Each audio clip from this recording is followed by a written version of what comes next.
Muy de vez en cuando aparece alguien que descubre un cierto comportamiento que nadie había advertido anteriormente. Podría ser, por ejemplo, que los planetas del sistema solar obedecen a reglas precisas y relativamente sencillas. O podría ser que las rayas del espectro del hidrógeno obedecen con una precisión misteriosa a una fórmula sencilla. Tal vez sea una similitud entre la trayectoria de una bala de cañón y la órbita de la Luna, lo que atrae la atención de alguien. O podría ser una disposición de partículas subnucleares lo que sugiere su funcionamiento interno. Observaciones como esas jamás son meras ráfagas de inspiración. Son el resultado de interminables trabajos, de intentos y fracasos, de completos errores y verdades a medias. Y que frecuentemente, una vez conseguidas, se vuelven objeto de amargas controversias sobre a quién le corresponde el mérito. Pero hay algo que no se discute una vez que se ha descubierto un nuevo modelo de comportamiento y se ha relacionado una parte del universo con otra. La conexión jamás será olvidada. Tales acontecimientos nunca son el final de la historia. Con frecuencia son precisamente el comienzo. Y lo que comienza con ellos puede ser nada menos que revolucionario. La historia del universo mecánico comenzó con una revolución científica. Cansado de la inmensa complejidad de la astronomía antigua, Copérnico sacó la Tierra del centro del universo y la puso en su lugar, bajo la influencia del Sol. Cuando se calmó el revuelo provocado por esta teoría, el resultado fue una nueva visión del universo como una máquina. Una máquina maravillosamente complicada, pero que cumplía unas leyes mecánicas precisas. A sabiendas o no, esa idea es el fundamento silencioso de todo el pensamiento occidental desde la época de Newton hasta incluso nuestros días. Pero irónicamente ya no es aceptada por la misma gente que la creó, los físicos. Y así el relato del universo mecánico finaliza con la historia de la segunda revolución.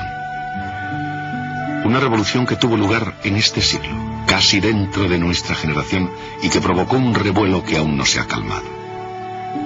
Al igual que la primera revolución, la segunda nació del intento de solucionar un problema. La primera resolvió el problema del sistema solar, y la segunda, el problema del átomo. ¿Es realmente posible que dos problemas tan similares hayan requerido soluciones tan radicalmente distintas, de modo que sería necesaria una segunda revolución para derribar a la primera? Después de todo, la primera revolución, la invención de la mecánica clásica, había resuelto no solo el problema del sistema solar, había logrado mucho más.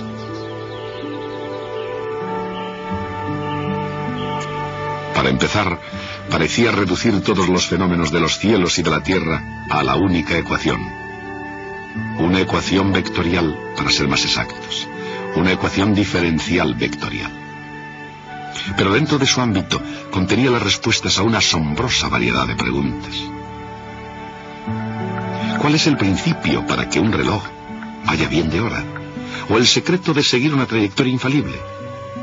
¿Por qué las olas del océano rompen en una playa? ¿Y por qué un puente sólido se puede derrumbar?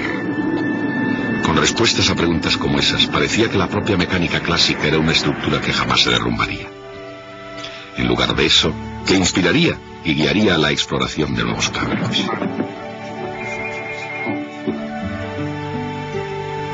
Y a la larga, ninguna expedición sería más fructífera o impactaría con mayor fuerza que el estudio de la electricidad. Y se ha relacionado una parte del universo con otra. La conexión jamás será olvidada. Tales acontecimientos nunca son el final de la historia. Con frecuencia son precisamente el comienzo. Y lo que comienza con ellos puede ser nada menos que revolucionario. La historia del universo mecánico comenzó con una revolución científica. Cansado de la inmensa complejidad de la astronomía antigua, Copérnico sacó la Tierra del centro del universo y la puso en su lugar, bajo la influencia del Sol. Cuando se calmó el revuelo provocado por esta teoría, el resultado fue una nueva visión del universo como una máquina. Una máquina maravillosamente complicada, pero que cumplía unas leyes mecánicas precisas. A sabiendas o no, esa idea es el fundamento silencioso de todo el pensamiento occidental desde la época de Newton hasta incluso nuestros días. Pero irónicamente ya no es aceptada por la misma gente que la creó, los físicos. Y así el relato del universo mecánico finaliza con la historia de la segunda revolución. Una revolución que tuvo lugar en este siglo, casi dentro de nuestra generación.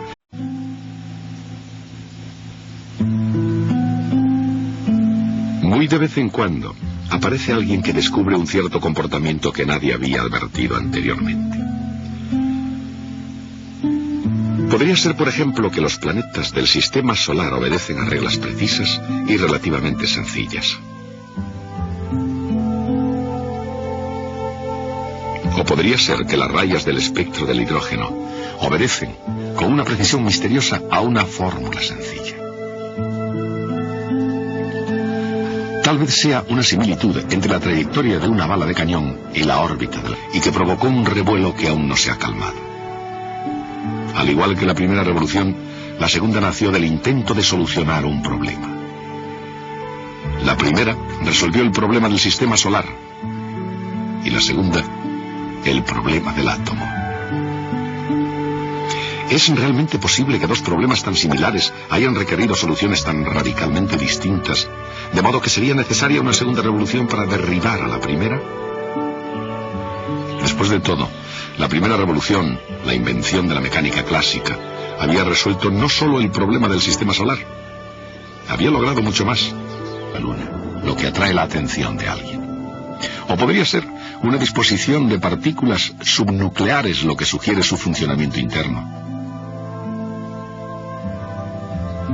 Observaciones como esas jamás son meras ráfagas de inspiración. Son el resultado de interminables trabajos, de intentos y fracasos, de completos errores y verdades a medias. Y que frecuentemente, una vez conseguidas, se vuelven objeto de amargas controversias sobre a quién le corresponde el mérito. Pero hay algo que no se discute una vez que se ha descubierto un nuevo modelo de comportamiento.